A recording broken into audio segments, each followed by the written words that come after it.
யாராச்சும் ஒருத்தருக்காவது நம்ம ஆண்டவரை பத்தி சொல்லி இருக்கிறோமா? யாராச்சும் ஒருத்தருக்காவது இயேசு நல்லவர் ஆண்டவர் அறியாத யாருக்காச்சும் நீங்க சொல்லி இருக்கிறீங்களா? ஜனங்கள் எப்பொழுதெல்லாம் கண்ணீர் வடிக்கிறாங்களோ, எப்பொழுதெல்லாம் தேவைகளோடு இருக்கிறாங்களோ, எப்பொழுதெல்லாம் ஜனங்கள் பரிதபித்துக் கொண்டிருக்கிறாங்களோ, ஆண்டவருடைய கண்கள் அவர்கள் மீது நோக்கமா இருக்கிறது. ஆமென். நம்ம எல்லாருக்கும் ஒரு குட் ஷெப்பர்ட், நம்ம எல்லாருக்கும் ஒரு நல்ல மேய்ப்பன் இருக்கிறார். யார் அவரு? ஆண்டவராகிய இயேசு கிறிஸ்து. ஆனா திருச்சபைக்கு கர்த்தர் ஒரு மேய்ப்பனை கொடுக்கிறாரு. நமக்கு நல்ல சர்ச் இருக்கு, நல்ல பாஸ்டர் இருக்காங்க, நம்முடைய தேவைகள் எல்லாம் சந்திக்கப்பட்டிருக்கு, நமக்கு தேவையான எல்லா காரியங்களையும் கர்த்தர் கொடுத்திருக்கிறாரு. ஒரு நிம்மதியான ஒரு வாழ்க்கையில ஆண்டவர் நம்மளை நடத்தி கொண்டு வருகிறார். ஆனா இன்னும் ஆயிரக்கணக்கான ஜனங்கள், லட்சக்கணக்கான ஜனங்கள் இன்னும் ஒரு சர்ச் இல்லாம இருக்கிறாங்க. அநேகர் ஆராதிக்க விரும்புறாங்க, ஆனா அவர்களை கூட்டி சேர்க்க ஆட்கள் இல்லை, அவங்க மேய்ப்பன் இல்லாம இருக்கிறாங்க. இன்னும் கொஞ்சம் பேர் இருக்கிறாங்க, அவங்க ஆண்டவருடைய அன்புக்குள்ள இல்லை, அவங்க பாவத்துல விழுந்திருக்கிறாங்க, அக்கிரமத்துல விழுந்திருக்கிறாங்க. பொழுது விடிஞ்சா சாயங்காலம் ஆகுற வரை என்ன செய்யறோம், என்ன பண்றோம்னே தெரியல. இஷ்டமான ஒரு வாழ்க்கை, மனமான ஒரு வாழ்க்கை. இன்னைக்கு கோடிக்கணக்கான ஜனங்கள், லட்சக்கணக்கான ஜனங்கள் அப்படிப்பட்ட வாழ்க்கையில அழைத்து கொண்டிருக்கிறாங்க. இன்னைக்கு ஆண்டவர் நம்மளை பார்த்து சொல்றாரு, அறுவடை மிகுதி, வேலையாட்களோ கொஞ்சம்.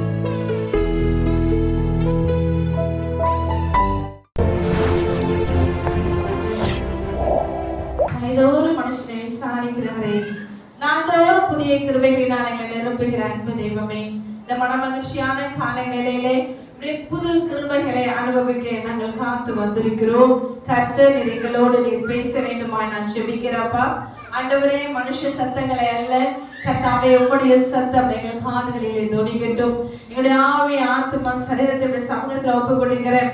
ஆண்டவரே, பிறந்திருக்கிற இந்த புதிய ஆண்டு எங்கள் வாழ்க்கையில அநேக புது கிருபைகளை, புது ஆசீர்வாதங்களை, புதிய மேன்மைகளை, புதிய திட்டங்களை, புதிய பாதைகளை எங்களுக்கு நீ தர வேண்டுமா நான் ஜெபிக்கிறேன். தகப்பனே, இந்த நாளில் நீர் எங்களோடு கூட என்ன பேச சித்தமா இருக்கிறீரோ நாங்கள் கேட்க ஆயத்தமா இருக்கிறோம். எங்கள் செவிகளை, இருதயங்களை கர்த்தர் விருத்த சேதனம் பண்ணுங்க அப்பா. இந்த சத்தியத்தை கேட்க கூடாதபடிக்கு வருகிற எல்லா தடைகளை இயேசுவின் நாமத்துல அப்புறப்படுத்தி ஜெபிக்கிறேன். ஒரு மனதின் ஆவியை எங்கள் எல்லாருக்கும் கர்த்தர் நீர் கொடுங்கப்பா. தெய்வ பயத்தை கட்டளையிடுங்க. இயேசுவின் நாமத்துல ஜெபிக்கிறேன் நல்ல பிதாவே. ஹல்லேலூயா. அமெரிக்க தேசத்துல மரியா என்று ஒரு அழகான ஒரு பெண் இருந்தாங்க. அவங்களுடைய குடும்பத்துல 8 பிள்ளைகள். இந்த மரியா 7வது மகள். தாய் தகப்பன் நல்ல கிறிஸ்தவர்கள், ஆனா ரொம்ப கஷ்டப்பட்ட ஒரு குடும்பம். 807வது அந்த மாதிரி வருஷங்களில வாழ்ந்த அந்த குடும்பத்துல அவங்க வீட்டுல கரண்ட் இல்ல, அவங்களுக்கு நல்ல பொருளாதார வசதிகள் பெருசா எதுவுமே இல்லை. ரொம்ப கஷ்டப்பட்டு வளர்ந்தாங்க. திடீரென்று அவங்க அப்பா கொஞ்சம் பக்தியுள்ள ஒரு மனுஷன் ஒரு நாள் நண்பகல் வேலையில அவங்க தோட்டத்துல முழங்கால் பண்ணிட்டு ஜெபிச்சுட்டே இருந்திருக்காரு. திடீரென்று அவருக்கு ஒரு ஹார்ட் அட்டாக் வந்து அங்கேயே மறைச்சு போயிட்டாரு. அதை தொடர்ந்து இன்னும் கொஞ்ச நாள்ல அவங்க அம்மா சிக்கா இருக்கிறாங்க. இப்போ தன்னுடைய 7வது மகளாகிய மரியாவையும் மூத்த மகளையும் கூப்பிட்டு அம்மா சொல்றாங்க, நீங்க 2 பேரு ஏதாவது வீடுகளில போய் வேலை செய்து பொருள் ஏதாவது சம்பாதிச்சுட்டு வாங்க, குடும்பம் ரொம்ப கஷ்டமா இருக்குதுன்னு சொல்லி அவங்களை அனுப்புறாங்க. அதுவரையில அவங்க அம்மா ரொம்ப கடினமா உழைச்சிருக்காங்க. அப்படி அவங்க வீட்டை விட்டு ரொம்ப தூரம் கடந்து போய் ஒரு வீட்டுல வேலை செஞ்சுட்டு இருக்கும் போது அந்த வீட்டார் ஒரு நாள் ஞாயிற்றுக்கிழமை அந்த மகள்கள் 2 பேரை ஆலயத்துக்கு கொண்டு போயிருக்காங்க. அவங்களோட கூட கூட்டிட்டு போயிருக்காங்க. அப்போ அந்த ஊழியக்காரர் ஆண்டவரை பத்தி அவங்க கிட்ட நிறைய பிரசங்கம் பண்றாரு. ஆண்டவருடைய அழைப்பை சொல்றாரு. ஆண்டவரை ஏற்றுக்கொள்ளாத இன்னும் பல ஆயிரம் ஜனங்கள், பல லட்சக்கணக்கான ஜனங்கள் இன்னும் வெளியே இருக்கிறாங்க. அன்புக்குள்ள வரணும்னு எல்லாம் பேசும் பொழுது ஒரு 17-18 வயசு இருக்கிற இந்த மரியா தன்னை ஆண்டவருக்கு என்று ஒப்பு கொடுக்கிறாள். மறுநாளே ஞானஸ்தானமும் எடுத்துக்கொள்றாங்க. அதோட சரி, வீட்டுக்கு வந்தாச்சு, வேலைகளை பார்க்கிறாங்க. கிட்டத்தட்ட 2-3 வருஷம் கடந்து போகுது. ஆண்டவர் மரியா கிட்ட பேசுறாரு, நீ எழுப்பி போய் ஊழியத்தை செய், ஊழியத்தை செய். அவங்க சொல்றாங்க, நான் ஒரு பெண்ணா இருக்கிறேன், நான் பேசினா யாரு கேட்பா, நான் போய் எப்படி பிரசங்கம் பண்ண முடியும், இப்படியே அவங்க நினைக்கிறாங்க. ஆனா கர்த்தருடைய வார்த்தை விடவே இல்லையா. ஒரு 7 வருஷம் கழிச்சு மரியா ஒரு திட்டம் போடுறாங்க. ஆண்டவர் என்னை விடுவதா இல்ல, ஆனா என்னால போய் தைரியமா பிரசங்கிக்க முடியல. ஒருவேளை நான் திருமணம் செய்து கொண்டால் என்னை எல்லாரும் மதிப்பாங்க என்று சொல்லி ஒருவரை திருமணம் செய்ய அவங்க பிரயாசப்படுறாங்க. அந்த மனுஷனிடத்துல போய் பேசும்பொழுது அவர் சொல்றாரு, நான் பரிசுத்தாவின் அபிஷேகத்தை பெற்றிருக்கிறேன், ஊழிய அழைப்பு எனக்கு இருக்கு, ஆண்டவர் என்னைய ஊழியத்துக்கு தான் அழைச்சிருக்காரு கர்த்தர் சொல்லும் போது மரியா நினைக்கிறாங்க இது எல்லாமே உண்மைதான் போல, ஆண்டவர் தான் இந்த மனுஷன் எனக்கு கொடுக்கிறாருன்னு நினைச்சுக்கிட்டு அவரை திருமணம் பண்றாங்க. பிள்ளைகள் பிறக்கிறது. அவங்க சொன்னது போலவே அந்த மனுஷனிடத்துல கர்த்தரும் இல்ல, ஊழியமும் இல்ல, பரிசுத்த ஆவியும் இல்ல. அவங்க வாழ்க்கையில ரொம்ப தோற்று போறாங்க. மனசெல்லாம் வேதனை, என்ன பண்றதுன்னு தெரியல. அடுத்தடுத்து அவங்களுக்கு பிள்ளைகள் ஏறக்குறைய 6 குழந்தைகள் பிறக்கிறாங்க. ஆனா பிறந்த கொஞ்ச நாளே ஒவ்வொரு குழந்தைக்கு பின்பதாக ஒவ்வொன்றாய் மரித்து கொண்டே இருக்கிறது. மரியாக்கு என்ன செய்யணும் தெரியல. ஒரு குழந்தை 2 வருஷம் இருக்கும் மரிச்சிடும், 3 வருஷம் இருக்கும் மரிச்சிடும். இப்படியே 5 பிள்ளைகள் மரிச்சு ஆயிட்டு கடைசியா ஒரு பிள்ளை தான் இருக்கு. இப்ப ஆண்டவர் சொல்றாரு, இல்ல நீ எழுப்பி போய் ஊழியம் செய். என்ன செய்வதுன்னே தெரியல. ஆண்டவர் சொல்றார், இனியும் நான் காலதாமதம் பண்ண வேண்டாம் என்று சொல்லி மரியா எழுப்பி போய் ஊர் நடுவில் இருக்கிற ஒரு மேடையில எழுப்பி நின்று பிரசங்கிக்க ஆரம்பிக்கிறாங்க. முதல்ல பார்த்த ஜனங்கள் ஏளனமா பாக்குறாங்க. ஒரு பெண் வந்து என்ன பேச போறாங்க, என்ன சொல்ல போறாங்க, ஏளனமா பாக்குறாங்க. எல்லாரும் சிரிக்கிறாங்க. ஆனால் மரியா விடவே இல்லை. ஆண்டவருடைய அன்பை சொல்றாங்க. கொஞ்ச நாள் சிரித்த ஜனங்கள் அவருடைய வார்த்தையை கேட்க ஆரம்பிக்கிறாங்க. 5 பேர் வந்து நின்று பார்த்தாங்க, 50 பேர் வந்து நின்று பார்த்தாங்க. இப்ப 500க்கும் அதிகமான ஜனங்கள் வந்து ஆண்டவருடைய வார்த்தையினால தொடப்பட்டு அந்த கிராமத்துல அநேக ரட்சிப்பு, அநேக எழுப்புதல் உண்டாகி கொண்டிருக்கிறது. திடீரென்று ஒரு நாள் அந்த கணவரும் மரித்து போகிறார். அவருடைய வாழ்க்கை, இனிமே நான் என்ன செய்ய போறேன், நான் தனியா ஆளாயிட்டேன், இன்னும் ஒரே ஒரு பிள்ளைதான் மிச்சமா இருக்கு என்று சொல்லி அவ வாழ்க்கையில நடந்த எல்லா சோகங்கள் ஒரு பக்கம் இருக்குது. ஆனால் கர்த்தர் ஊழியத்தில் அவளை அதிகமாக நடத்தி கொண்டே வரார். ஒரு நாள் மரியா தூங்கும் பொழுது ஆண்டவர் அவருக்கு ஒரு சொப்பனத்தை காமிக்கிறார். என்னன்னா, மரியா ஒரு மேடையில நின்று கொண்டிருக்கிறாங்க. சுற்றி பல்லாயிரக்கணக்கான ஜனங்கள் நரகத்துக்கு நேராக ஓடிக்கொண்டிருக்கிறாங்க. ஓடிக்கொண்டிருக்கிற ஜனங்கள் திரும்பி பார்த்து மரியாவை help me help me help me என்று கத்துற மாதிரி ஒரு சொப்பனத்தை அவங்க பாக்குறாங்க. எழுந்து மறுநாள் நினைக்கிறாங்க, இல்ல ஆண்டவரோட ஊழியத்துல இன்னும் பயன்படுத்த ஆண்டவர் விரும்புகிறார்.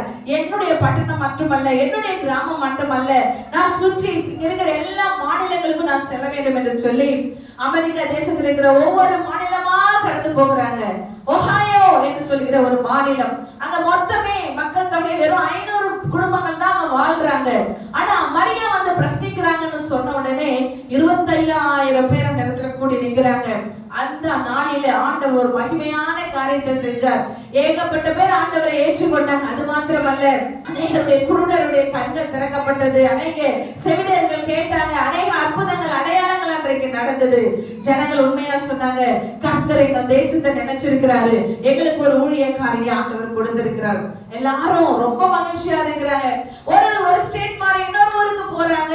அங்க போனா அநேக வாலிபர்கள் கைகளிலே கல்லெல்லாம் எடுத்துட்டு அந்த அம்மா அடிக்க வர்றாங்க.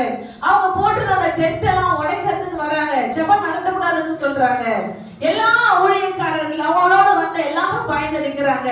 ஆனா மரியா சொன்னாங்க, அவங்களுடைய கண்களை பார்த்து சொன்னாங்க, பிரதர்ஸ், இன்றைக்கு ஆண்டவர் அவருடைய அன்பை சொல்ல என்ன அனுப்பி இருக்கிறாரு, நீங்க உட்கார்ந்து அதை கேட்கணும்னு ஆண்டவர் விரும்புறாருன்னு சொன்னாங்க. இவ்வளவு நேரம் எல்லாரும் எதிர்த்து எல்லாரையும் போராடி கொண்டிருந்த அந்த இளைஞர்கள் இந்த அம்மா பேசின உடனே அமைதியா உட்கார்ந்துட்டு அந்த வார்த்தைகளை கேட்டாங்களாம்.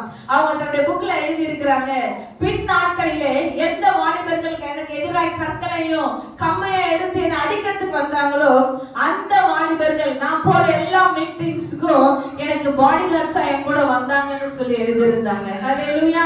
தேசத்துல ஒரு பெரிய எழுப்புதல், தேசத்துல ஒரு பெரிய காரியம் பற்றி எரிந்தது. ஜனங்கள் ரட்சிக்கப்பட்டாங்க. இன்றைக்கு அமெரிக்க தேசத்துல அநேக பெரிய பெரிய ஊழியக்காரர்கள், தேசத்தை கலக்கின பெரிய பெரிய ஊழியக்காரர்கள், Benny Hinn, Reinhard Bonnke, Billy Graham போன்ற ஊழியக்காரர்கள் எழுப்பி இருக்கிறாங்கன்னா எல்லாருடைய பயோகிராஃபிலும் அவங்க எழுதி இருக்கிறாங்க, எங்க எல்லாருக்கும் முன்னோடி இந்த மரியா. ஹல்லேலூயா ஹல்லேலூயா. தேவஜனமே, ஆண்டவர் யாரையும் எடுத்து பயன்படுத்தி அவருடைய நாமத்தை மகிமைப்படுத்துகிற விரும்புகிற தேவன். ஹல்லேலூயா.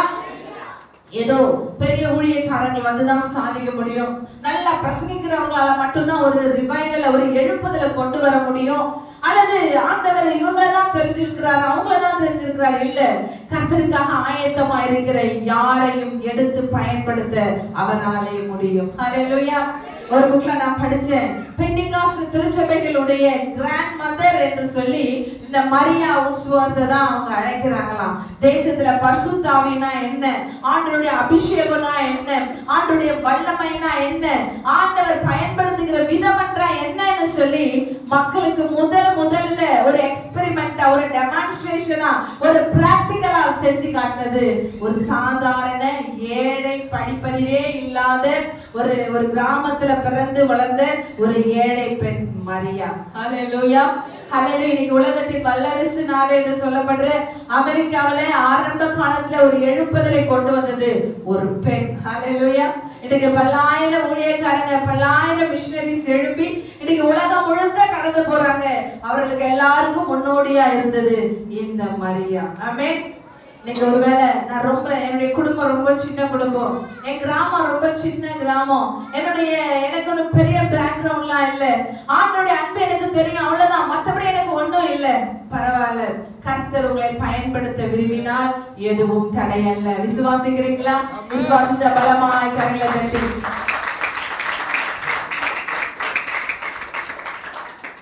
ஆண்டவர் எசேக்கியேலை கேட்டாரு, என்னுடைய காரியமாக யார் போவான்? ஆமென். அவங்கிட்ட ஒரு பெரிய தீர்க்கதரிசி தான், நீ போறியா அப்படின்னு ஆண்டவர் கேட்கல. ஆமென். எந்த ஒரு தீர்க்கதரிசி நீ போறியாப்பான்னு ஆண்டவர் சொல்லல. என் காரியமா யார் போவா? யார் வேணாலும் போலாம். ஆமென்.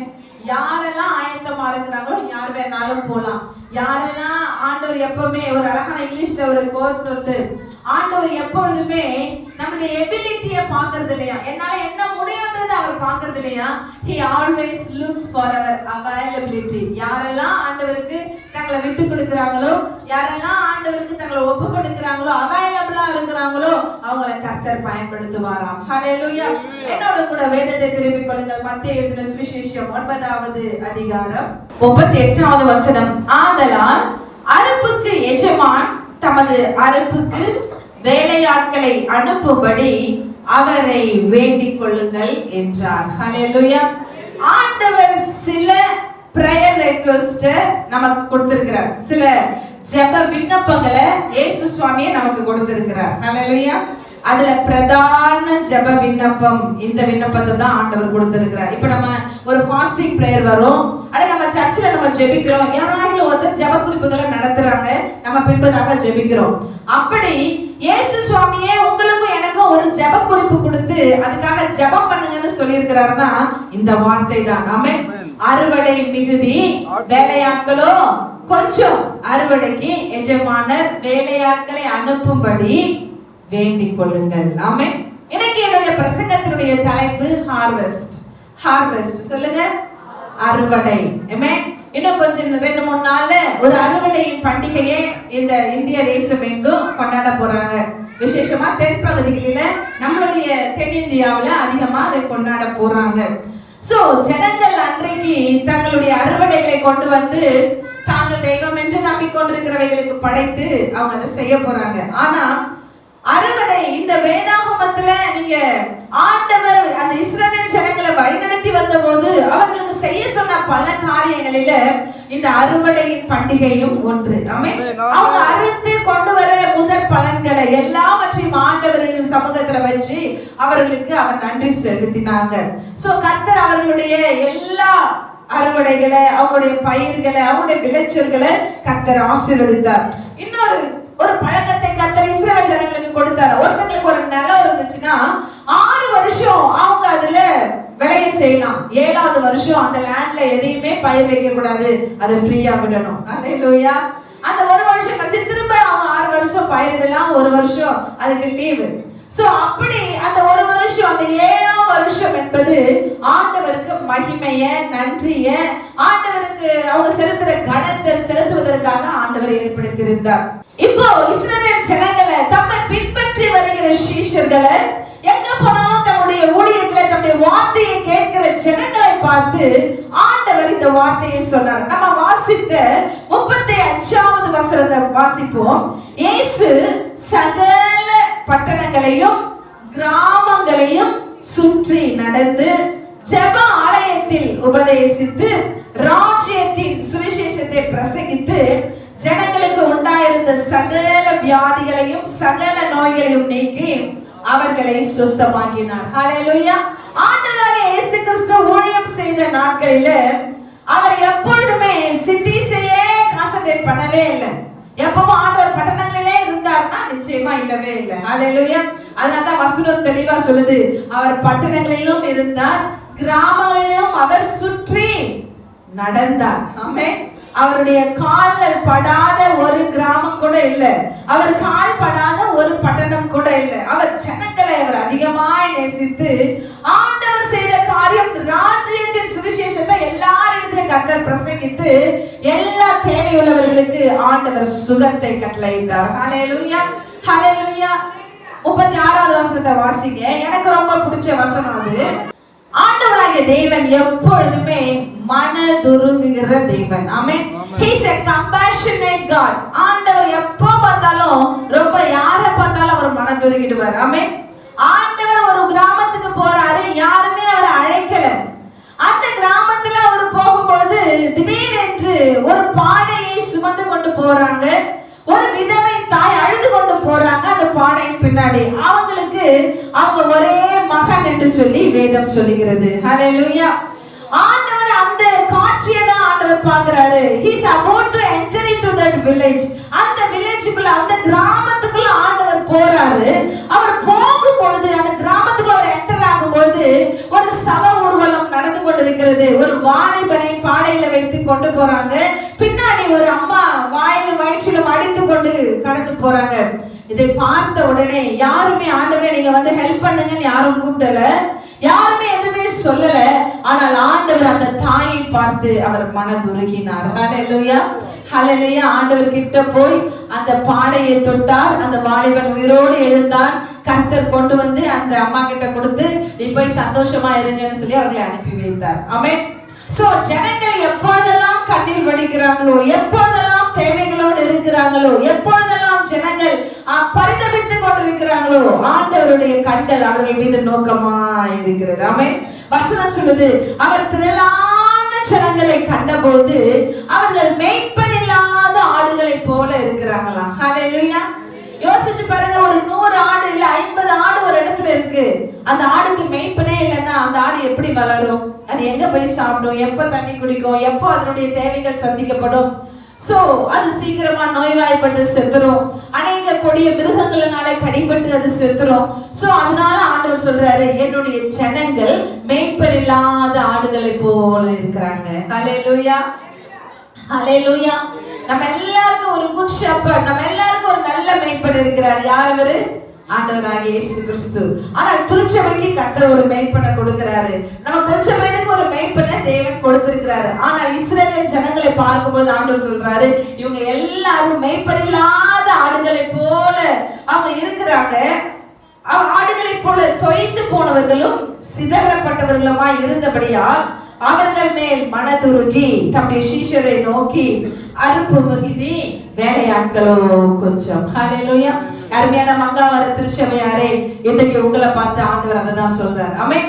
நமக்கு நல்ல சர்ச் இருக்கு, நல்ல பாஸ்டர் இருக்காங்க, நம்முடைய தேவைகள் எல்லாம் சந்திக்கப்பட்டிருக்கு, நமக்கு தேவையான எல்லா காரியங்களையும் கர்த்தர் கொடுத்திருக்கிறாரு. ஒரு நிம்மதியான ஒரு வாழ்க்கையில ஆண்டவர் நம்மளை நடத்தி கொண்டு வருகிறார். எத்தனை பேர் ஆமென் சொல்றீங்க? ஹல்லேலூயா. ஆனா இன்னும் ஆயிரக்கணக்கான ஜனங்கள், லட்சக்கணக்கான ஜனங்கள் இன்னும் ஒரு சர்ச் இல்லாம இருக்கிறாங்க. சர்ச்சில்னா கூட பரவாயில்ல, ஒரு பாஸ்டர் இல்லாம இருக்கிறாங்க. அவங்களே கூடுறாங்க, அவங்களே ஜெபம் பண்றாங்க, அவங்களே போறாங்க, அது கூட பரவாயில்ல. இன்னும் கொஞ்சம் பேர் ஆண்டவரை அறிய ஆசைப்படுறாங்க, அவர்களுக்கு ஆண்டவருடைய அன்பை கொண்டு போய் கொடுக்க ஆட்கள் இல்லை. ஹல்லேலூயா. அநேகர் ஆராதிக்க விரும்புறாங்க, ஆனா அவர்களை கூட்டி சேர்க்க ஆட்கள் இல்லை. அவங்க மேய்ப்பன் இல்லாம இருக்கிறாங்க. இன்னும் கொஞ்சம் பேர் இருக்கிறாங்க, அவங்க ஆண்டவருடைய அன்புக்குள்ள இல்லை, அவங்க பாவத்துல விழுந்திருக்கிறாங்க, அக்கிரமத்துல விழுந்திருக்கிறாங்க. பொழுது விடிஞ்சா சாயங்காலம் ஆகுற வரையும் என்ன செய்யறோம், என்ன பண்றோம்னே தெரியல. இஷ்டம் போன ஒரு வாழ்க்கை, மனம் போன ஒரு வாழ்க்கை. இன்னைக்கு கோடிக்கணக்கான ஜனங்கள், லட்சக்கணக்கான ஜனங்கள் அப்படிப்பட்ட வாழ்க்கையில அழைத்து கொண்டிருக்கிறாங்க. இன்னைக்கு ஆண்டவர் நம்மளை பார்த்து சொல்றாரு, அறுவடை மிகுதி, வேலையாட்களோ கொஞ்சம். ஹல்லேலூயா. இன்னைக்கு நம்ம எப்பொழுதுமே ஒரு செல்ஃப் சாட்டிஸ்ஃபிகேஷன் நம்ம எல்லாருக்குமே இருக்கும். என்ன சொல்றது, நமக்கு ஒரு திருப்தியா இருக்கும். ஓகே, நான் ஓகே, எங்க சர்ச் இருக்கு, நாங்க போறோம், நாங்க இன்னைக்கு ஆராதிப்போம், நாங்க வரோம், சோ எங்களுக்கு ஒரு பிரச்சனையும் இல்லை. நம்ம அதுல திருப்தியா இருக்கிறதுனால நம்ம எதை குறிச்சு கவலைப்படுறதே இல்லை. ஹல்லேலூயா. உங்க எல்லாருக்கும் தெரியும், நார்த் இந்தியாவுல, வட இந்தியாவுல நமக்கு 5 மாநிலங்களிலே திருச்சபைகள் இருக்குது, பாஸ்டர்ஸ் இருக்காங்க. சோ எப்படி அவங்க ஒவ்வொரு வாரமும் என்கிட்ட கான்டாக்ட் பண்ணி அவங்க செய்கிற ஊழியங்கள், அவங்க ஃபேஸ் பண்ற பிரச்சனைங்க, அது எல்லாத்தையும் பத்தி பத்தி என்னிடத்துல அவங்க பேசுவாங்க அல்லது எனக்கு மெசேஜ் அனுப்பிட்டே இருப்பாங்க. அதெல்லாம் பார்க்கும்போது மிக மிக கஷ்டமா இருக்கும். ஒரு பாஸ்டர் இருக்கிறாரு, அவர் அஸ்ஸாம்ல வேலை செய்யறாரு, பாஸ்டர் நந்தா. அவர் சொன்னாரு, ரொம்ப கஷ்டமான ஒரு பகுதியில நானும் என்னுடைய மனைவி பிள்ளைகள் ஊழியம் செய்து கொண்டிருக்கிறோம். இங்க யாருமே கிறிஸ்தவர்கள் இல்லை. ஆனா இப்பொழுதுதான் ஒரு 20 பேர் நாங்கள் செய்கிற இந்த ஆராதனைக்கு இந்த ஜபத்துக்கு கடந்து வராங்க. சோ பக்கத்துல இருக்கிறவங்க எல்லாம் சொல்லி சொல்லி பார்த்தாங்களா, நீங்க நடத்தக்கூடாதுன்னு. ஆனா இவர் யாருக்குமே டிஸ்டர்பன்ஸ் இல்லாம அவருடைய தோட்டத்துல வச்சு ஒரு மரத்துக்கடியில அவர் ஊழியம் செஞ்சுட்டு இருக்கிறாரு.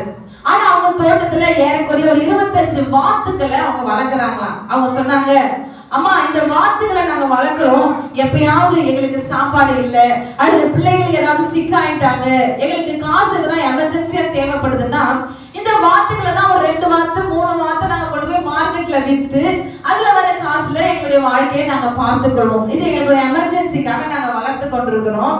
எங்களுடைய பக்கத்து வீட்டுக்காரங்க எல்லாம் சொல்லி சொல்லி பார்த்தாங்க. நாங்க இந்த பிரேயரை ஸ்டாப் பண்ணல. ஒரு நாள் நைட்டு எங்க தோட்டத்துக்கு வந்து அந்த வாத்துக்களுக்கெல்லாம் அவங்க ஏதோ ஒரு பாய்சன் கலந்து ஒரு இறைய கொண்டு வந்து போட்டுட்டாங்க. எல்லா வாத்துமே சாப்பிட்டு காலையில பார்த்தா 25க்கும் அதிகமான வாத்துக்கள் எல்லாமே செத்து போயிட்டு இருந்துச்சுன்னு சொல்லியிருந்தாங்க. எனக்கு ரொம்ப மனசு கஷ்டமா இருந்தது. இன்னைக்கு அந்த போட்டோஸை கொண்டு வரணும்னு நான் நினைச்சேன், மறந்துட்டேன். அவங்களை அதை சொல்லும் போது எனக்கு ரொம்ப மனசு கஷ்டமா இருந்தது. நான் கேட்டேன், நீங்க இதுக்கு என்ன செஞ்சீங்க? எதுவுமே செய்ய முடியாதுமா. இதை போய் நாங்க கேட்டோம்னா இதையே காரணமா வச்சு எங்களை அடிப்பாங்க. நாளைக்கு இந்த இடத்துல எந்த மக்களும் வராதபடிக்கு அவங்க பல தடைகளை கொடுப்பாங்க. சோ அதனால நாங்களே ஒரு பெரிய குழியா தோண்டி எல்லா வாத்துக்களையும் போட்டு நாங்க புதைச்சிட்டோம். நீங்க எங்களுக்காக பிரேயர் பண்ணுங்க அப்படின்னு சொன்னாங்க. ஹல்லேலூயா, ஹல்லேலூயா. தேவஜனமே, அநேக ஊழியக்காரங்க கஷ்டத்தின் மத்தியில இன்னைக்கு ஊழியம் செய்து கொண்டிருக்கிறாங்க. யாருமே ஏற்றுக்கொள்ளாத இடத்துல வந்து ஊழியம் செய்து கொண்டு இது மாதிரி வந்து இங்க ஒரு 100 பேர் உட்கார்ந்து நல்ல மைக்கு, மியூசிக், மேடை, லைட் அப்படி ஊழியம் செய்யறது இல்ல. அவங்க மரத்துக்கு அடையில யாருமே கேட்க ஆளே இல்லாத இடத்துல ஜனங்களை போய் வருந்தி கூப்பிட்டு கர்த்தருடைய அன்பை இன்றைக்கு அறிவித்துக் கொண்டிருக்கிறாங்க. ஹல்லேலூயா. இன்னொரு ஊழியக்காரர் சொன்னாரு, என்னுடைய சொந்த தாய் தகப்பனே இந்துக்களா வாழ்றாங்க, அவர்களே ஆண்டவர் அறியாதவர்கள். என்னுடைய சொந்தக்காரங்க யாருமே ரட்சிக்கப்படல. என்னுடைய மனைவியும் ஆண்டவர் அறியாதவங்க. என்ன திருமணம் பண்ணி கொண்டதுனால இன்றைக்கு அவர்கள் ஆண்டவர் அறிஞ்சிருக்கிறாங்க. இன்றைக்கு நாங்க ஊழியம் செய்யறோம், எனக்கு எதிர்ப்பு எங்க வீட்டுக்குள்ள இருந்தே வருது. ஆமென். எங்க அப்பா அம்மா சொல்றாங்க, நீ இந்த மாதிரி ஊழியம் செஞ்சனா உனக்கு எந்த சொத்தும் நாங்க தர மாட்டோம், நீ இனிமே இந்த வீட்டுல இருக்க கூடாது, இங்க வந்து பண்ணக்கூடாது. அவங்க சொன்னாங்க, கிராமத்தினுடைய பொது இடத்துல கூடி நாங்கெல்லாம் ஜெபிச்சுக்கிட்டு இருக்கிறோம். ஹல்லேலூயா. இப்படி என்னால பல சாட்சிகளை சொல்ல முடியும். காஷ்மீர்ல ஒரு பெண் ஊழியக்காரங்க தான் அங்க பாஸ்டமா, அவங்க தான் ஊழியம் செய்யறாங்க. அவங்க சொல்றாங்க, எங்க காஷ்மீர்ல இப்ப இருக்கிற நிலைமையில சபையெல்லாம் எங்களால வைத்து நடத்த முடியாது. எனவே ஒவ்வொரு விசுவாசி வீட்டுல போய் நான் ஆராதனை நடத்துறேன். யோசிச்சு பாருங்க, அவங்க கிட்டத்தட்ட ஒரு 10 குடும்பம் 15 குடும்பம் இருக்குதுன்னா ஒவ்வொரு நாள் ஒரு குடும்பத்துல போய் அவங்க ஜெபம் நடத்தி ஆகணும். ஹல்லேலூயா. அவங்களுக்கு சண்டே சர்வீஸ் அல்லது ஃப்ரைடே சர்வீஸ் அப்படி எல்லாம் கிடையாது. எல்லா நாளும் அவங்க ஆராதனை செய்யணும், எல்லா நாளும் வீடுகளுக்கு போகணும், எல்லா நாளும் அவங்களுக்கு திருவிருந்து கொடுக்கணுமா. ஆமென். எப்படி வித்தியாசமாய் சூழ்நிலைகளுக்கு ஏற்றார் போல கடினமான இடங்களில அநேகர் இன்றைக்கு ஊழியம் செய்து கொண்டிருக்கிறாங்க. கர்த்தரை நல்லா அறிஞ்ச நம்ம அவங்களெல்லாம் கூட கம்பேர் பண்ணும் போது 1000 மடங்கு நீங்களும் நானும் ஆசீர்வதிக்கப்பட்டிருக்கிறோம். ஹல்லேலூயா, ஹல்லேலூயா. ஆனா இன்றைக்கு நீங்க யோசிச்சு பாருங்க, இந்த ஒரு வாரம் அல்லது இந்த புது வருஷம் 2026 ஆரம்பித்ததிலிருந்து யாராச்சும் ஒருத்தருக்காவது நம்ம ஆண்டவரை பத்தி சொல்லி இருக்கிறோமா? யாராச்சும் ஒருத்தருக்காவது இயேசு நல்லவர்னு ஆண்டவர் அறியாத யாருக்காச்சும் நீங்க சொல்லி இருக்கிறீங்களா? இல்ல. இன்னைக்கு நம்ம கேட்கிறோம், இன்னைக்கு காலையில பைபிள் படிச்சீங்களா? காலை ஜெபம் பண்ணீங்களா? வீட்டுல குடும்ப ஜெபம் வச்சீங்களா? நீங்க ஆண்டவரை ஆராதிச்சீங்களா? இன்றைக்கு நம்மளையே நம்ம 100 வாட்டி கேட்டுக்கொண்டு இருக்க வேண்டிய சூழ்நிலையில தான் நம்ம இன்றைக்கு வாழ்ந்து கொண்டிருக்கிறோம். ஆமென். இந்த புதிய வருஷத்துல நிறைய தீர்மானங்களை நம்ம எடுத்திருப்போம், நிறைய காரியங்களை நம்ம மாற்றிக்கொள்ளணும்னு நம்ம நினைச்சிருப்போம்.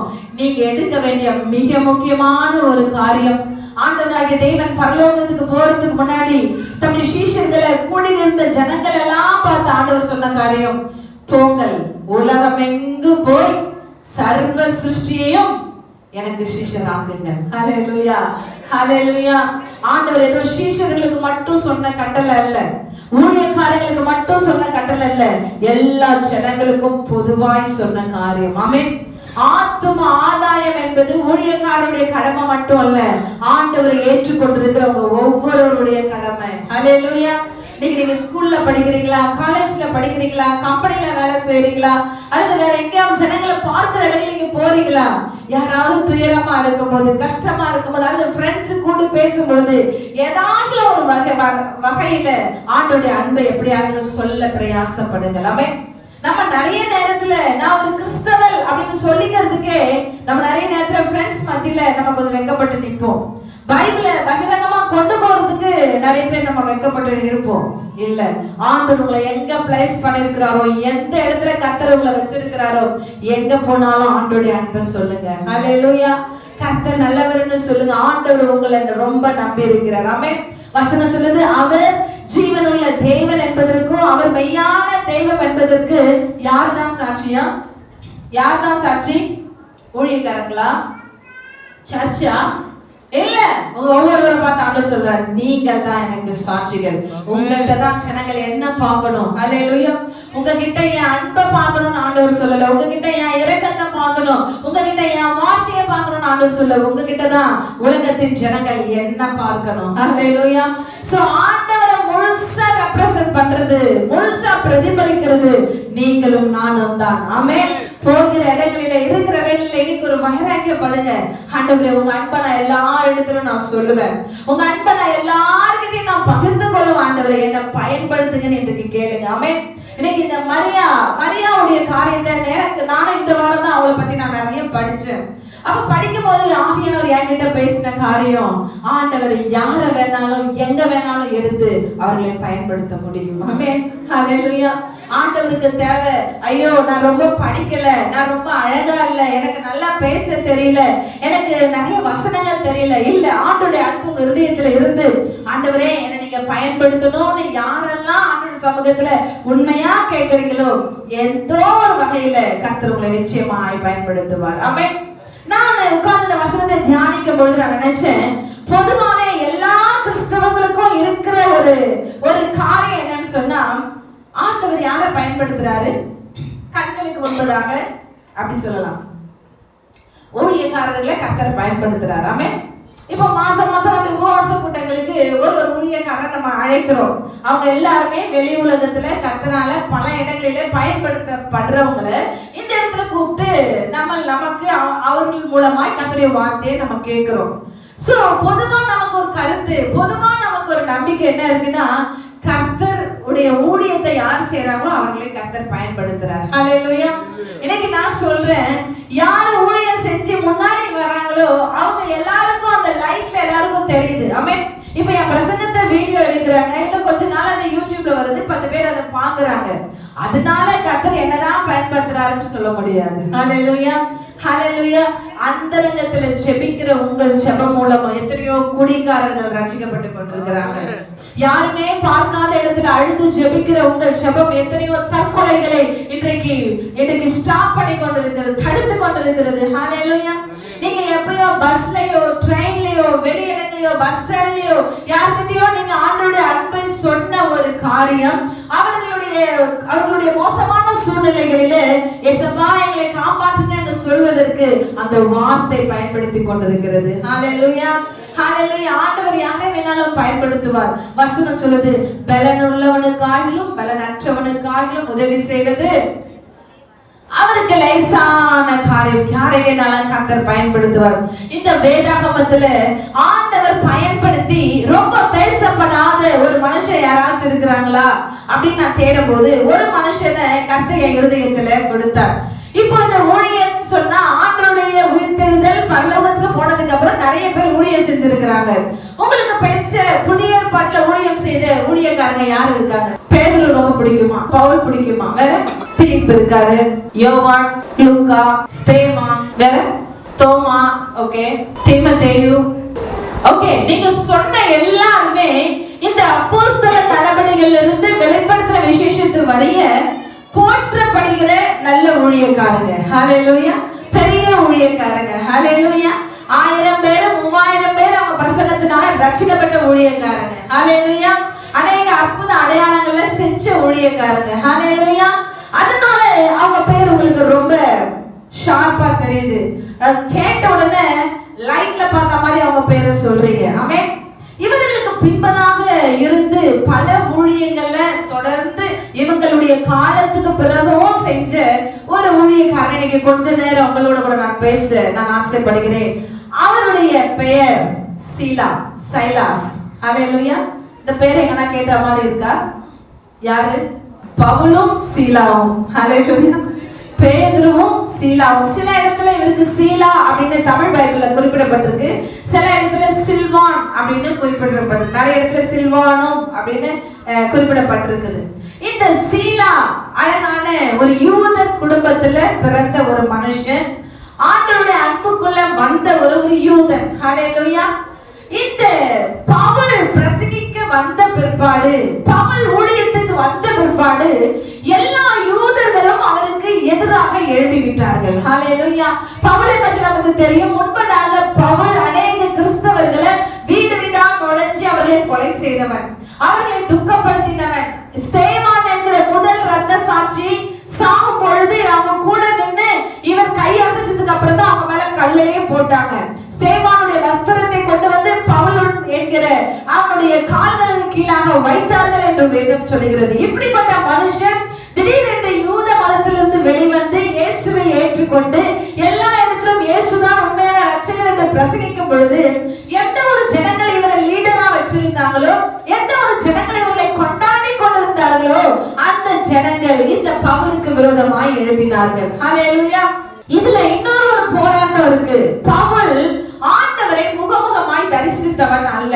ஹல்லேலூயா. இயேசுவோடு நடந்தவன் அல்ல, அவன் தரிசனத்துல பார்த்தவன். அவன் தமஸ்குக்கு போகும்போது வானத்திலிருந்து ஒரு ஒளி வந்தது. அந்த ஒளியின் வழியாக இயேசு அவன் காதுகளிலே பேசினார். அப்படிதான் பவுலுக்கும் இயேசுவுக்கும் தொடர்பு. அப்படிதான் பவுல் இயேசுவை அறிந்து கொண்டார். ஆமென். ஆனால் பேதுரு அப்படி அல்ல. 3 வருஷம் இயேசுவோடு நடந்தவன், இயேசுவோடு சாப்பிட்டவன், உட்கார்ந்தவன், போகிற வருகிற இடங்களில் இயேசுவோடு இருந்தவன். வசனம் சொல்லுது, ஆண்டவர் எங்கெல்லாம் நிறைய இடத்துல சொல்வாரு, எல்லாரையும் வெளியே வச்சுட்டு 3 சீஷர்களை மட்டும் உள்ள கூட்டிட்டு போனாரு. பேதுரு, யோவான், யாக்கோபு. இவங்க 3 பேர். இந்த லிஸ்ட் எல்லா இடத்துலயும் இந்த 3 பேர் தான் இருப்பாங்க. ஆண்டவர் மறுரூப மலைக்கு போகும் பொழுது கூட இந்த 3 பேர் தான், பேதுரு, யோவான், யாக்கோபு, இவங்க 3 பேர் தான் கூட இருந்தாங்க. அந்த இடத்துல அவர் மறுரூபமானார். அந்த இடத்துல எலியாவும் மோசேயும் வந்தாங்க. இயேசு அவங்களை எப்படி தரிசித்தாரோ அதே போல இந்த 3 பேரும் அவர்களை தரிசித்தார்கள். ஹல்லேலூயா. எனவே பேதுரு பிரசங்கம் பண்ணும்போது சொல்வாரு, நான் இயேசுவோடு நடந்தவன், இயேசு என்ன பேசுவான்னு எனக்கு தெரியும், இயேசு என்ன சொன்னான்னு எனக்கு தெரியும் அவர் சொல்வாரு. ஆனா பவுல் அந்த மாதிரி சொல்ல முடியாது. நான் இயேசுவை தரிசித்தவன், இயேசுவினுடைய சத்தத்தை கேட்டவன், ஆண்டவர் இன்னைக்கு எனக்கு வல்லமையை கொடுத்திருக்காரு, அப்படிதான் அவர் பேச முடியும். சோ இவங்களுக்குள்ள யார் பெரியவங்க என்ற ஒரு சின்ன ஒரு பிரச்சனை இருந்தது.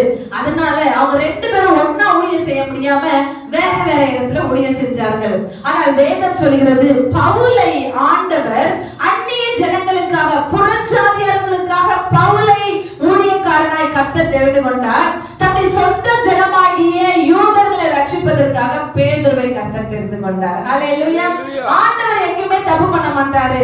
நம்ம புரிஞ்சுக்கிறதுலாம் நிறைய தப்புகள் நடக்கும். ஆமென். இப்போ இந்த பேதுருவோட இல்லாம பவுல் தனியா போய் ஊழியம் செய்யறாரு. அப்படி அவர் ஊழியத்துக்கு தனியா போகும் பொழுது எப்பவுமே யாராச்சும் ஒருத்தர் கூட இருந்தா நல்லா இருக்கும். எந்த ஊழியக்காரங்களுமே தனியா போக விரும்ப மாட்டாங்க. கூட யாராவது ஒருத்தரோ 2 பேரோ அட்லீஸ்ட் ஒருத்தராவது கூட இருக்கணும். அப்படி பவுல் தெரிந்து கொண்ட ஒரு பாத்திரம் தான் இந்த சைலாஸ். ஹல்லேலூயா. ஹல்லேலூயா. இந்த சீலா அவரும் யூத மதத்தவர் தான். ஆனால் இயேசுவின் அன்பை அவரும் ஏற்றுக்கொண்டு ஆண்டவருக்காக வாழ விரும்பினவர். சோ பவுல் எங்கெல்லாம் ஊழியத்துக்கு போனாரோ இந்த சீலாவும் அந்த எல்லா இடத்துக்கும் ஊழியத்துக்கு கடந்து சென்றார். ஆமென். பவுல் எங்கெல்லாம் அடி வாங்கினாரோ சீலாவும் அடி வாங்கினார். பவுல் எங்கெல்லாம் கட்டப்பட்டாரோ அங்க இவரும் கட்டப்பட்டார். எங்கெல்லாம் ஜனங்கள் தூஷித்தாங்களோ அங்க இவரும் இருந்தார். எங்கெல்லாம் கர்த்தருடைய வார்த்தை பிரசங்கிக்கப்பட்டதோ அங்கே சீலாவும் கர்த்தருடைய வார்த்தையை பிரசங்கித்தார். ஹல்லேலூயா. ஹல்லேலூயா. ஒரு ஊழியக்காரனுடைய விசுவாசம் மங்கி போகாதபடிக்கு, ஒரு ஊழியக்காரனுடைய ஒளி மங்காதபடிக்கு ஆண்டவர் எப்போதுமே ஒரு சப்போர்ட்டரை கூட வச்சுக்கிட்டே தான் இருப்பாரு. ஹல்லேலூயா. ஹalleluya. இன்னைக்கு கர்த்தர் உங்களை ஒரு வேளை நீங்க பவுலா இல்லைன்னா பரவாயில்ல, சீலாவாய் கர்த்தர் பயன்படுத்த உங்களை விரும்புகிறார். ஆமென், ஹalleluya. பிலிப்பு என்கிற ஒரு பட்டணத்துல பவுலும் சீலாவும் போய் ஊழியம் செய்துகிட்டு இருக்கிறாங்க. திடீர்னு அவங்கள கொண்டு போய் ஜெயில போட்டாங்க. வசனம் சொல்லுது அவங்கள கழுமரத்துல கட்டுனாங்க. 2 கையும் 2 காலும் கட்டிட்டாங்க. ஒரு மரத்துல கட்டி போட்டாச்சு. ஆனா ராத்திரி நேரத்துல எல்லா ஜெயிலர்ஸ் அங்க இருக்கிற எல்லா கைதிகள் எல்லாம் தூங்கி கொண்டிருக்கிறாங்க. ஆனா பவுலும் சீலாவும் தேவனை துதித்து பாடினாங்க. சோ அவங்க அந்த இடத்துல அவங்க ஜெபம் பண்ணாங்க, பாட்டு பாடிட்டு இருக்காங்க. ஆண்டவரே எங்களை விடுவீங்கன்னு அவங்க ஜெபம் பண்ணல. ஆண்டவரே எங்களுக்கு ஒரு அற்புதம் செய்யுங்கன்னு அவங்க ஜெபிக்கல. அவங்களுக்கு தெரியும் எங்களை அழைத்த தேவன் எங்களை என்ன செய்ய சித்தமா வச்சிருக்கிறாரோ அவர் அதை செய்வார். ஆமென், ஹalleluya. கர்த்தருடைய பிள்ளைகளுடைய வாழ்க்கையில நெருக்கம் வந்துச்சுன்னா, கஷ்டம் வந்துச்சுன்னா, போராட்டம், நீங்க நல்லா ஜெபிக்கிறவங்க, ஆண்டவருடைய ஆலயத்துல வரவங்க, உங்க வாழ்க்கையில பிரச்சனைகள் வரும்போது நீங்க அந்த பிரச்சனைகளை பார்த்து கவலைப்பட்டு சோர்ந்து போக வேண்டிய அவசியமே இல்லை. ஆமென், ஜெபம் பண்ணுங்க, பாட்டு பாடுங்க. ஆண்டவரே இது என் வாழ்க்கையில ஏன் வந்திருக்குன்னு தெரியல, ஆனா உங்க சித்தம் இல்லாம வரலன்னு மட்டும் எனக்கு தெரியும். இத கடந்து போக எனக்கு பலனை கொடுங்க. ஹalleluya. பவுலும் சீலாவும் ராமுழுதும் அவங்க பாடிக்கிட்டு இருக்கிறாங்க. வசனம் சொல்லுது திடீர்னு ஒரு நிலநடுக்கம், ஒரு எர்த்குவேக் வந்து அவங்க போட்டிருந்த சங்கிலிகள் எல்லாம் அறுபட்டுச்சா. கால்ல போட்டிருக்கிற அந்த சங்கிலிகள் எல்லாம் அறுத்தாச்சு. இப்ப அவங்க 2 பேரும் எழுந்து நிக்கிறாங்க. வசனம் சொல்லுது ஜெயிலர் ஓடி வந்து கத்தி எடுத்து தன்னை குத்திக்க பார்த்தாராம். ஐயோ, என்ன நம்பி விட்டுட்டு போயிருந்த கைதிகள் இப்ப தப்பிச்சு போயிட்டு இருப்பாங்க, ஏன்னா டோர் எல்லாம் திறந்து கிடக்கு, அவங்கள கட்டி வச்சிருந்த சங்கிலி எல்லாம் கீழே கிடக்குன்னு பயந்து அவன் தன்னைத்தானே கொலை செய்ய முற்பட்ட போது பவுலும் சீலா அவனை பார்த்து சொன்னாங்க, ஐயா நீங்க உங்களுக்கு எதுவுமே செஞ்சு கொள்ள வேண்டாம், நாங்க எங்கேயும் போகல, நாங்க இங்கதான் இருக்கிறோம். ஹalleluya. அன்றைக்கு ராத்திரி இயேசுவினுடைய அன்பை அவர் தெரிஞ்சுக்கிட்டு அவர்கள் மூலமாய் அவர் குடும்பம் அனைத்தும் ஞானஸ்தானம் பெற்றார்களா. கரங்களை தட்டி கர்த்தரை பயன்படுத்த.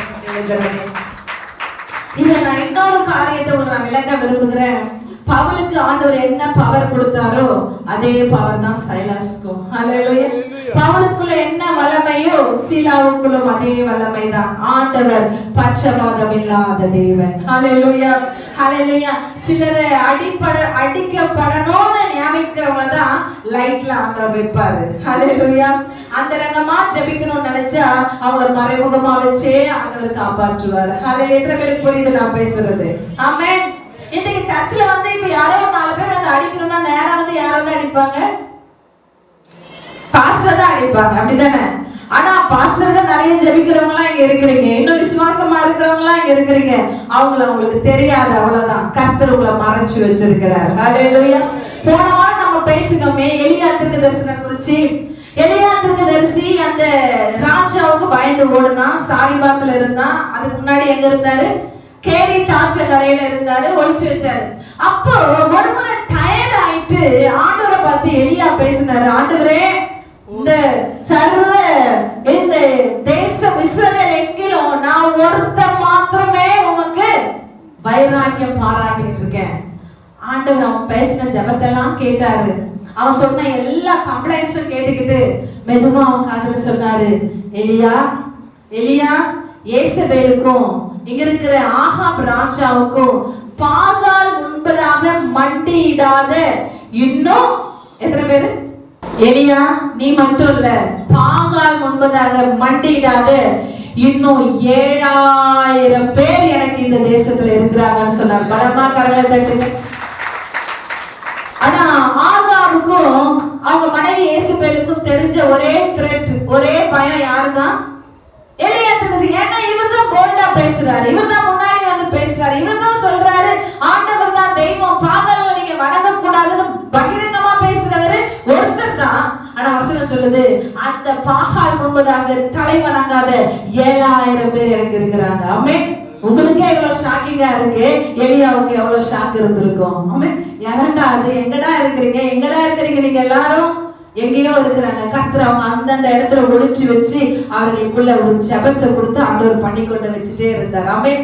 அதனாலதான் அவ்வளவு அக்கிரமத்துல, விக்கிரக ஆராதனையில, அவ்வளவு போராட்டத்துல அந்த இஸ்ரவேல் ஜனங்கள் விழுந்த பொழுதும் அவங்க முழுவதுமாய் சங்கரிக்கப்படாதபடிக்கு இந்த ஜெபங்கள் அவர்களை பாதுகாத்து கொண்டே இருந்தது. ஹalleluya. யாருக்கெல்லாம் ஜெபிக்கிற வழக்கம் இருக்கு? ஜஸ்ட் ஒரு சின்ன ஒரு காரியம் உங்ககிட்ட சொல்ல போறேன். யாருக்கெல்லாம் ஜெபிக்கிற வழக்கம் இருக்கு? ஏதாச்சும் ஒரு டைம்க்கு ஜெபிக்கிற வழக்கம். நீங்க 2 நாள் இல்ல 3 நாள் அந்த டைம்க்கு நீங்க அலாம் வச்சு எழுந்திருக்க வேண்டியதா இருக்கும். அதுக்கப்புறம் நீங்க அலாம ஆஃப் பண்ணிடுங்க. நீங்க டயர்டா வந்து அந்த டைமுக்கு 5 நிமிஷத்துக்கு முன்னாடி தான் நீங்க படுத்து நல்லா தூங்க கூட ஆரம்பிங்க. நீங்க எந்த டைமுக்கு நீங்க ஜெபிப்பீங்களோ அந்த டைமுக்கு உங்களை யாரோ எழுப்பி இருப்பாங்க. எத்தனை பேருக்கு அந்த அனுபவம் இருக்கு? எத்தனை பேர் அதை ஃபீல் பண்ணிருக்கீங்க? ஹல்லேலூயா, ஹல்லேலூயா. ஜெபிக்கிறவர்கள் ஆண்டவர் தேடுறாரு. ஜெபிக்கிறவர்கள் ஆண்டவர் தேடுறாரு. ஆண்டவர் வந்து வெயிட் பண்ணுவார். நீங்க நைட்டு 1 மணிக்கு உங்க ஜெப நேரம் வச்சிருந்தா கூட 12:30க்கே வந்து உங்க பெட் பக்கத்துல அவர் உட்கார்ந்துருப்பாரு. என் பிள்ளை எழுந்துச்சிடணும், என் பிள்ளை நீ எழுந்துக்கலன்னா லைட்டா கொஞ்சம் தட்டி எழுந்துப்பா, ஜெபம் பண்ணு. ஹல்லேலூயா, ஹல்லேலூயா. ஆண்டவர் பேதுருகிட்ட வந்து சொன்னாரு, பேதுரு, பிசாசு வந்து என்கிட்ட கேட்டான், உன்னை சொலவுல போட்டு புடைக்கிறதுக்கு என்கிட்ட பர்மிஷன் கேட்டான். நான் கொடுத்துட்டேன். ஆனாலும் உன் விசுவாசம் போகாதபடிக்கு உனக்காக நானு ஜெபம் பண்றேன். ஆமென். ஆண்டவராகிய இயேசு கிறிஸ்து எல்லா இரவும் அவர் தூங்குனதா அந்த பைபிள் சொல்லவே இல்லை. அவர் வசனம் சொல்லுது, அவர் தனித்திருக்கும்படி அவர் தனியா போனாரு. அவர் ஜனங்களை விட்டு தனித்திருக்கும்படிக்கு போனார். ஏன் தனியா போனார் ஆண்டவர்? ஜெபிக்கும்படி அவர் தனியா போனார். ஹல்லேலூயா. ஜெபிக்கிறவர்களை இன்னைக்கு தேவன் தேடுகிறார். சீலா ஒருவேளை பவுலோட கூட சேர்ந்து எல்லா மேடையில இந்த லைட்ல அவர் நிக்காம இருந்திருக்கலாம். ஆனா பேக்ல ஏதோ ஃப்ரண்ட்ல இன்னும் பின்னாடி நின்னு இந்த ஊழியத்திற்காக அவன் ஜெபித்துக் கொண்டே இருந்தான். ஆமென். பவுலின் வாழ்க்கை, பவுலினுடைய பிரசங்கம், பவுலினுடைய எல்லா காரியம் ரோமுக்கு போற வரைக்குதான். ஹல்லேலூயா. மேபி 10 வருஷம், மேபி 15 வருஷம், அவ்வளவுதான் அவருடைய ஊழிய வாழ்க்கை. ஆனா சீலாவின் முடிவு இந்த வேதத்துல சொல்லப்படல. ஹல்லேலூயா. பவுல் மரித்ததற்கு பின்பதாகவும், பவுல் மரித்ததற்கு பின்பதாகவும் எங்கெல்லாம் அந்த ஊழியம் இருந்துச்சோ அந்த ஜனங்களை திடப்படுத்த கர்த்தர் இந்த சீலாவை தான் பயன்படுத்தினார். ஹல்லேலூயா, ஹல்லேலூயா. 1 பேதுரு கடைசி 3ஆம் அதிகாரத்தின் கடைசி வசனம், அங்க பேதுருவோடும் சில காலம் இந்த சீலா ஊழியம் செய்யறாரு. பேதுருவும் சில லெட்டர்ஸ் இவர் கையில கொடுத்து அனுப்புறாரு. பேதுருவின் காலம் முடிஞ்ச பின்பதாக இந்த சீலா கர்த்தருக்காக பயன்பட்டு கொண்டே இருந்தார். ஆமென். ஹல்லேலூயா. நான் சொன்னல, அடிக்கப்படுறவங்க தான் லைட்ல நிப்பாங்க, அடிக்கப்படுறவங்க தான் லைட்ல நிப்பாங்க. ஆனா ஆண்டவருக்காக இவங்க இன்னும் நிறைய வேணும்ன்றவங்கள ஆண்டவர் எப்போதுமே ஒளிச்சு வச்சுட்டே இருப்பாரு. ஹல்லேலூயா, ஹல்லேலூயா. பவுலுடைய பிரசங்கம் 15 வருஷம் எங்க பார்த்தாலும் பவுல் பவுல் பவுல்ன்ற பேரு தான். எங்க பார்த்தாலும் இவர் வந்து இதை பேசினாரு, இவர் வந்து இதை செஞ்சாரு, எல்லா இடத்துல பேசினாங்க. 15 வருஷத்துக்கு பின்பதாக அவர் மரித்து விட்டார் என்ற செய்தி தான் எல்லாருக்கும் வந்துச்சு. ஆமென். ஆனா அதுக்கு பின்பதாக என்ன நடந்துச்சுன்னு யாருக்குமே தெரியாது. அதுக்கப்புறம் ஒரு மிஷனரி ஊழியம் என்ன ஆச்சு? பவுல் ஸ்தாபித்த திருச்சபைகள் என்ன ஆச்சு? அந்தியோகியாவில திருச்சபை இருந்துச்சு, பம்பிலியாவில திருச்சபை இருந்துச்சு, எத்தனை பிலிப்பில திருச்சபை இருந்துச்சு, எல்லா இடத்துலயும் திருச்சபைகள் இருந்தது. எல்லா இடத்துலயும் இந்த சீலா கடந்து போய் அந்த ஜனங்களை தேற்றிக் கொண்டே இருந்தான், அவங்களை உற்சாகப்படுத்தி கொண்டே இருந்தான். ஹல்லேலூயா. தேவ ஜனமே, நீங்க பவுலா இல்லைன்னா இன்னைக்கு சீலாவாய் பயன்படுத்த தேவன் விரும்புகிறார். எத்தனை பேர் நீங்க ஒப்பு கொடுக்கிறீங்க? நீங்க எத்தனை பேர் கர்த்தருடைய சமூகத்துல ஒப்பு கொடுக்கிறீங்க? இன்னைக்கு கர்த்தர் சொல்லுகிறார், அறுவடை ரொம்ப மிகுதி. ஆண்டவர் எடுத்து பாக்குறாரு, ஓ இந்த இடத்துல இந்த 100 பேர் தான் இருக்கிறாங்க, என் அன்புக்குள்ள வராம இந்த சரௌண்டிங்ஸ்ல லட்சக்கணக்கான ஜனங்கள் இன்னும் அழைஞ்சுக்கிட்டே இருக்காங்களே, இன்னும் அழைத்து எங்கெங்கயோ தெரிஞ்சுக்கிட்டு இருக்கிறாங்களே. ஆனா பக்தி உள்ள ஜனங்கள் எல்லா இடத்துலயும் இருக்கிறாங்க. ஹல்லேலூயா. இதெல்லாம் பக்தி இல்லையா? பக்தி தானே. ஆனா அந்த பக்தியை சரியான வழியில செலுத்த தெரியாம மாத்தி செலுத்திட்டு இருக்கிறாங்க. இன்னைக்கு கர்த்தர் உங்களை எதிர்பார்க்கிறாரு. ஹல்லேலூயா. இந்த ஜனங்கள், இந்த அறுவடை ரொம்ப மிகுதியா இருக்கு, ஆனா அறுக்கிறதுக்கு வேலையாள் இல்ல. இந்த அறுத்து அந்த நெற்கதிர்களை கொண்டு வந்து களஞ்சியத்துல சேர்க்கிற ஆட்கள் இன்னைக்கு இல்ல. இன்னைக்கு ஆண்டவரை ஒப்பு கொடுக்க போறீங்க. ஆண்டவரே நான் போறேன்ப்பா, நான் போறேன் ஆண்டவரே, அதற்காக நான் ஜெபிக்கிறேன். அழிந்து கொண்டிருக்கிற ஆத்துமாக்களுக்காக நான் ஜெபிக்கிறேன். நிறைய பேர் பார்ப்போம், இவன் ஒரு எப்ப பார்த்தாலும் குடிக்கிறவன், எப்பயுமே குடிச்சிட்டு தான் இருப்பான். இன்னைக்கு நான் சொல்லி மட்டும் என்ன தெரிஞ்சுக்க போறானா? இவங்க எப்பவுமே தப்பான வழியில தான் இருக்கிறாங்க. இன்னைக்கு நான் சொல்லி இவங்க, அதனால அவங்க குடிச்சிட்டு இருந்தாலும், அவங்க புகைச்சிட்டு இருந்தாலும், அவங்க என்ன ட்ரக்ஸ் யூஸ் பண்ணிட்டு நம்ம பார்த்தா கூட பார்த்து பார்க்காத மாதிரி நம்ம போயிடுவோம். எத்தனை பேர் தப்பான வழியில இருப்பாங்க, நமக்கு தெரிஞ்சும் தெரியாம பார்க்காத மாதிரி போயிட்டே இருப்போம். நோ, நீங்க அதற்கு உத்தரவாதிகள். ஹல்லேலூயா. நீங்க ஒவ்வொருவரும் அதற்கு ரெஸ்பான்சிபிள். ஹல்லேலூயா, ஆண்டவர் உங்களை கேட்பாரு, நீ மட்டும் ஞாயிற்றுக்கிழமை சர்ச்சுக்கு போன, இத்தனை உன் ஃப்ரெண்ட்ஸ் இத்தனை பேர் இப்படி அலைஞ்சிட்டு இருந்தாங்க, ஏன் நீ அவங்களுக்கு அன்பை சொல்லல? ஆமென். சர்ச்சு முடிஞ்சதும் விளையாடுறதுக்கு அவங்களோட போறோம், அல்லது போய் ஃபன் பண்றதுக்கு போறோம், கூல் பண்றதுக்கு போறோம், ஜாலியா ஃப்ரெண்ட்ஸோட சேர்ந்து எல்லாம் செய்யறோம். ஆனா அவங்களுக்கு இயேசு என்கிற நாமத்தை சொல்றதுக்கு மட்டும் இன்னும் நம்ம டிலே பண்ணிக்கிட்டே இருக்கிறோம். ஹல்லேலூயா. ஹல்லேலூயா. பிசாசு ஏதோ ஒரு வகையில உங்களை தடுத்து கொண்டே இருக்கிறான். ஆமென். இன்றைக்கு நீங்க சொல்ல போறீங்க, ஆண்டவரே என் வாழ்க்கை, இந்த ஒரு வாழ்க்கை நான் ஆண்டவருக்காக நான் கொடுக்க போகிறேன். ஆமென். உங்க அன்பை நான் சொல்ல போறேன். எனக்கு எங்கெல்லாம் சான்ஸ் கிடைக்குதோ, எங்கெல்லாம் நான் நண்பர்களை பாக்குறனோ, எங்கெல்லாம் அழைத்து கொண்டிருக்கிற ஜனங்களை நான் பாக்குறனோ, அவங்க காதுகளில இயேசு உங்களை நேசிக்கிறார் என்கிற அன்பை நான் சொல்லுவேன். ஹல்லேலூயா. எழுந்திருப்போமா, நம்ம கடைசியா நம்ம ஜெபிக்க போகிறோம். Thank you Jesus. எனக்கு ஒரு வாழ்க்கை கொடுத்துருக்கீங்கப்பா, அது உமக்காக வாழ வேண்டும் என்கிற வைராக்கியத்தை எங்களுடைய பிள்ளைகளுடைய இருதயங்களிலே கத்தரிங்க விதைங்கப்பா. ஆண்டவரே, அறுவடை மிகுதி, வேலையாட்களோ குறைவு, அறுவடைக்கு எஜமானர் வேலையாட்களை அனுப்பும்படிக்கு வேண்டிக் கொள்ளுங்கள் என்று எங்களிடத்துல சொல்லி இருக்கிறீங்க. இதோ நாங்கள் செபிக்கிறோம், நாங்கள் செயல்பட விரும்புகிறோம். ஆண்டவரே, ஆயத்தமாய் தங்களை ஒப்பு கொடுத்த ஒவ்வொருவரையும் கர்த்தர் பயன்படுத்த வேண்டுமா செபிக்கிறப்பா. ஒருவேளை பவுலாய் அல்லாமல் இருக்கலாம், சீலாவாய் பயன்படுத்துங்க. பேதுருவாய் அல்லாமல் இருக்கலாம், சீலாவாய் பயன்படுத்துங்கப்பா. உங்க ஊழியத்தை கடைசி மட்டும் கட்டி காக்க, ஜனங்களை கடைசி மட்டும் ஆண்டவரை உற்சாகப்படுத்த, அவர்களுக்காக ஜெபிக்க கர்த்தர் பயன்படுத்துங்க சுவாமி. எலியாவிடத்துல சொன்னீங்களப்பா, எலியா பாகாலுக்கு முன்பதாக மண்டையிடாத இன்னும் 7000 பேர் எனக்கு இருக்கிறாங்க. ஆண்டவரே, இந்த ஜனங்கள் ஆண்டவரே அந்த வரிசையில என்ன வேண்டும் என்று நான் ஜெபிக்கிறப்பா. ஒவ்வொருவருக்குள்ளும் ஊழிய பாரத்தை கொடுங்க, ஒவ்வொருவருக்குள்ளும் சுவிசேஷத்தை பாரத்தை கொடுங்க, ஒவ்வொருவருக்குள்ளும் தங்களை அர்ப்பணித்து வாழ்கிற பாரத்தை கொடுங்கப்பா. அழிந்து கொண்டிருக்கிற ஆத்துமாக்களை நினைக்கிற பாரத்தை கொடுங்க ஆண்டவரே. அப்பா, நரகத்தை நோக்கி லட்சக்கணக்கான ஜனங்கள், கோடிக்கணக்கான ஜனங்கள் ஒவ்வொரு நாளும் ஓடிக்கொண்டிருக்கிறாங்களே, பாரத்தை கொடுங்கப்பா. நாங்கள் பரலோக வாசிகளாய் மாற்றப்பட்டிருக்கிறோம், ஆனால் நம்மை அறியாத எத்தனையோ ஜனங்கள் நரகத்துக்கு நேராக நடந்து கொண்டிருக்கிறாங்க. அவர்களுக்காக ஜெபிக்கிற பாரத்தை கொடுங்கப்பா. எத்தனையோ பேர் குடிக்கு அடிமையாகி, கெட்ட கெட்ட காரியங்களுக்கு அடிமையாகி ஆண்டோடைய அன்பை விட்டு தூரமா இருக்கிறாங்க. கர்த்தர் நினைத்தரணும் சுவாமி. ஒருவேளை இந்த திருச்சபையில் இருக்கிற பிள்ளைங்க அப்படிப்பட்டவங்களுக்காக ஜெபிச்சு கொண்டிருப்பாங்கன்னா, இயேசுவின் நாமத்துல இப்பொழுதே நீர் தொட்டு ஒரு அற்புதத்தை நீர் செய்ய வேண்டுமா நான் ஜெபிக்கிறேன். கர்த்தாவே, நீர் அப்படி செய்ய போறதுக்காக நன்றி அப்பா. நீர் அப்படி செய்ய போறதுக்காக நன்றி அப்பா. என்னை நோக்கி கூப்பிட்டு நான் உனக்கு அறியாதது வெட்டாததுமான பெரிய காரியங்களை செய்வேன் என்று சொல்ல கர்த்தர் நீர் செய்யுங்க ஆண்டவரே. சமூகத்துல தாழ்த்தி ஒப்பு கொடுக்கிறேன். இயேசுவின் நாமத்துல ஜெபிக்கிறேன் நல்ல பிதாவே. ஆமென், ஆமென்.